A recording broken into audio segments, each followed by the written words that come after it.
Nasa Pasay ako ngayon at dito may trending at dinudumog na beef siomai rice. At libre pa nga daw pag birthday mo, kaya ano pang inaantay mo? Sugod ka na dito pag birthday mo na ngayon. Dito yan sa may Donada Street, Pasay. At ito ang Cesar Beef Siomai. At ayan na, matitikman na natin ang beef siomai at may condiment sila na sweet sauce. Na ito din ang kakaiba kasi first time ko makakatikim ng may ganito. Kala ko nga may siopaw sila dito kaya may ganyan. Nilagyan ko din ng toyo mansina, pati sa kanin nilagyan ko din. At syempre, I love spicy, kaya maglagay din tayo ng chili sauce. Kaya tara, kain na tayo. Okay naman yung beef siomai nila, very homemade ang lasa at ang tender din. Medyo maasim-asim yung chili nila. Lagyan natin ng chili garlic din nila.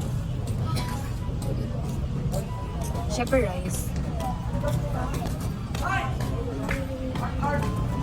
Medyo maasim-asim yung chili nila. Kung bakit. Medyo may pagkaasim-asim.